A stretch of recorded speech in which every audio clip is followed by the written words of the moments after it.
Et bien salut à tous et bienvenue sur Shinsekai TV, la chaîne 100% One Piece. Au programme aujourd'hui, la review du chapitre 841 de One Piece qui s'intitule À destination d'East Blue. Alors dans la page cover de ce chapitre, on voit simplement des chèvres qui broutent la barbe de Barbe Blanche, donc ce ne sont que des illustrations demandées par les fans, donc on ne peut pas vraiment théoriser ou chercher des indices là-dessus. On va commencer tout de suite la review de ce magnifique chapitre 841. Alors, c'est parti!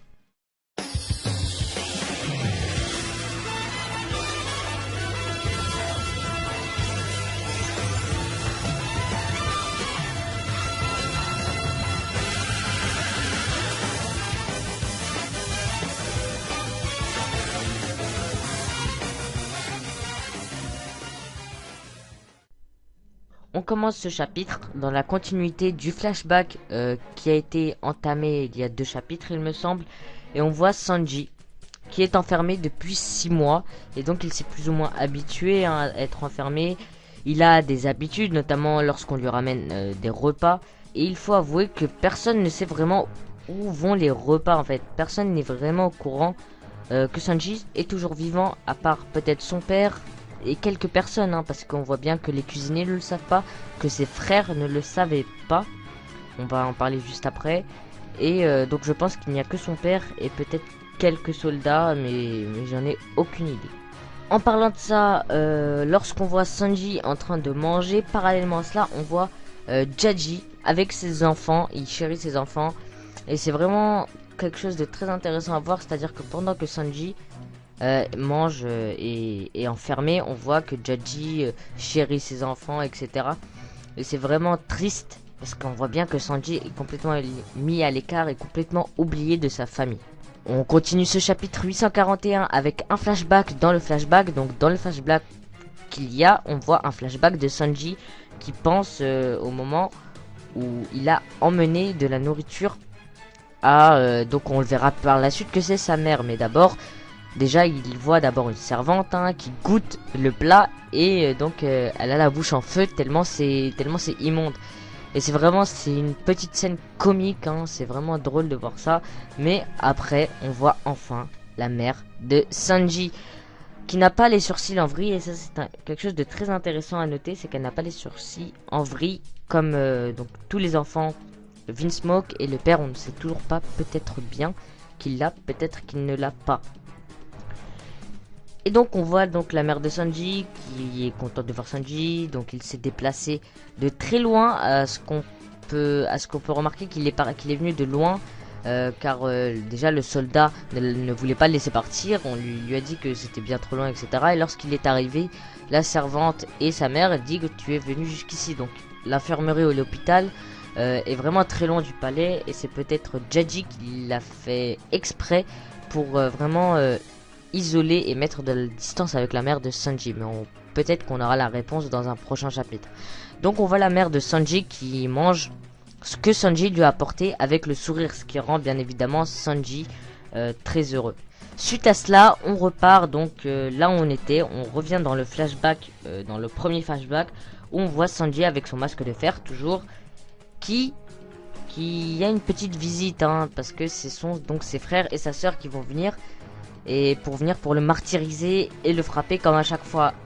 Donc les 3 frères Ichiji, Ninji et Yunji qui vont venir encore frapper Sanji sous le regard un peu énervé de Reiju, qui n'est pas comme ses frères, elle n'est pas dans la même longueur d'onde, et on le remarque très vite parce que juste après Reiju va aller voir Sanji pour le soigner, etc.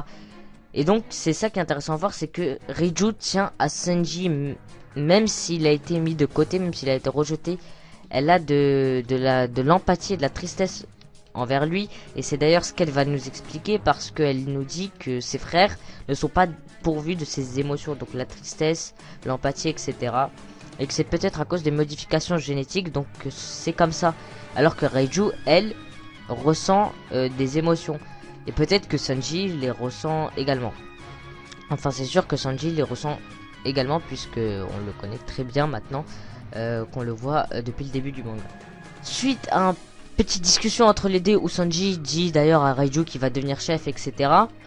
Et bien Reiju décide de libérer Sanji en détruisant les barreaux et dit à Sanji de s'enfuir, etc. Et on voit bien que Reiju tient beaucoup à Sanji. Elle va jusqu'à même le libérer et donc aller à l'encontre des idées entre guillemets de son père. Et voilà, c'est tout simplement ça. Mais suite à cela, bien malheureusement, Sanji va tomber nez à nez avec son père et il y aura une confrontation entre Sanji et Jaji. On voit même Sanji avec un couteau à tel point qu'il est prêt à tuer son père en fait s'il l'empêche de partir. Même si son père n'est pas vraiment étonné de le voir, il dit à Sanji que tant mieux qu'il parte parce que son humanité, entre guillemets, parce que franchement, si on peut dire que Jaji a de l'humanité, bref, son humanité l'a empêché de tuer Sanji de ses propres mains, c'est pour ça qu'il l'a maintenu en vie, etc. Et donc s'il partait, Sanji mourrait tout seul selon lui et donc il n'aurait aucun regret. Et il va jusqu'à dire que Sanji est la seule tâche et la seule honte de sa vie. Et on voit Sanji tomber en larmes avec Reiju qui entendait donc la discussion de plus loin. Et Sanji va donc, suite à cela, Sanji va donc partir. Et il va être nez à nez avec Reiju qui va lui dire pars, ne me regarde plus, etc. Elle va nous faire un petit speech comme Sauro avec Robin. Et c'est peut-être un parallélisme parce que là on était sur Ines Lobby, on voulait libérer Robin et là on va libérer Sanji pour Luffy. Et donc peut-être que c'est un petit parallélisme, c'est un peu répétitif mais c'est toujours aussi triste. Donc suite à cela, c'est Sanji qui va partir et qui va laisser derrière lui la famille Vinsmoke. Et oui, une petite chose, j'ai oublié de dire que Sanji est parti, mais à une condition, de Jaji. Jaji a dit que tu ne devras pas dire que tu es un Vinsmoke, tu ne devras pas dire que je suis ton père. Et ça veut dire qu'il le renie complètement, hein, et c'est vraiment très paradoxal au fait que maintenant il l'appelle pour son mariage, il l'utilise pour le mariage. C'est tout à fait compréhensible puisque Sanji il ne tient pas à lui et donc il le marierait juste pour s'arranger. Mais c'est quand même très marrant à voir parce que on voit que il le renie, qu'il le croit mort et donc qu'il n'a plus aucun contact avec lui, mais qu'il le considère comme un Vinsmoke lorsqu'il doit le marier. Mais bon, ça c'est un point à part. On continue la review de ce chapitre avec le fait qu'on voit Sanji retour au présent et on voit Sanji complètement défiguré et vraiment blessé avec Reiju qui dit à Sanji que ce n'est qu'un chef, donc Zef n'est qu'un chef cuisinier dans un restaurant Ice Blue et qu'il n'aura pas de souvenirs heureux de là-bas. Et ce qui nous montre que Reiju ne sait pas du tout ce que ressent Sanji envers Zef, parce que pour Sanji, Zef est son vrai père et donc il tient beaucoup à lui. Et ça, Reiju ne le sait pas forcément. Elle ne sait pas trop quelle relation il a avec Zef. Elle ne sait pas qu'ils ont été naufragés, qu'il lui a donné toute sa nourriture, qu'il l'a élevé, qu'il lui a tout appris. Et du coup, Reiju devient un personnage, c'est mitigé en fait. Elle n'est pas avec, elle n'est pas contre. On verra sûrement la réponse dans les prochains chapitres. Voilà, cette review arrive maintenant à sa fin. On revient juste après cela à Luffy et Crackers. Ça fait un bail qu'on les avait pas vus ces deux-là. Et on comprend très vite la stratégie de Luffy pour battre Crackers. C'est de manger ses biscuits jusqu'à que Crackers soit KO en fait. Parce que, comme il l'a dit, la production des biscuits de Crackers est infinie. Il peut en faire à l'infini. Mais par contre, son endurance ne l'est pas.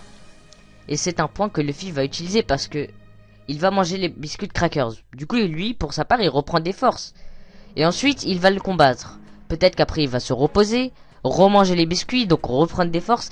Et pour Luffy, c'est avantageux parce que s'il continue comme ça, déjà que le combat a duré 11 heures jusqu'à maintenant, il peut continuer comme ça pendant des heures encore. Et Crackers va bientôt être à bout de souffle. Et c'est comme ça que Luffy va pouvoir battre Crackers. C'est une façon très, très bizarre de combattre de la part de Luffy parce que on sait pas trop maintenant s'il a le niveau ou pas pour vraiment combattre Crackers. Parce que Cracker est un Sweet Commander, Luffy c'est un Supernova, et on sait pas le niveau qu'il y a entre les deux. Est-ce que Luffy est plus fort? Est-ce que Crackers est plus fort? Est-ce qu'ils sont de force égale? On sait pas. Je ne sais pas et je pense que seul Oda le sait. Mais pour ma part, je penche plutôt sur Crackers et Luffy qui... Donc sur Crackers qui est plus fort et Luffy qui a trouvé un stratagème pour retourner le pouvoir de Crackers contre lui-même. Voilà, cette review est maintenant terminée. J'espère qu'elle vous aura plu. On va juste revenir sur quelques petits points que je n'ai pas cités mais qui doivent être dits. Notamment la traversée de Redline, qui est quelque chose de très important parce qu'on se disait mais comment la Germa pouvait communiquer entre les différentes mers, etc. Ben on a la réponse avec les Dendemushi géants. Et bien ils peuvent escalader Redline tout simplement. C'est très bien pensé, je n'y avais pas pensé, je pense que très peu de personnes ont pensé à cette initiative. Et c'est vraiment quelque chose de cool de la part d'Eiichiro Oda de nous introduire quelque chose comme ça. Voilà, la vidéo est maintenant terminée, j'espère qu'elle vous aura plu. Si c'est le cas, n'hésitez pas à laisser un pouce bleu pour me soutenir. Et bien sûr, à vous abonner pour ne louper aucune de mes prochaines vidéos. Et si vous avez plus de questions, rejoignez-moi sur les réseaux sociaux. Et moi je vous dis à la prochaine.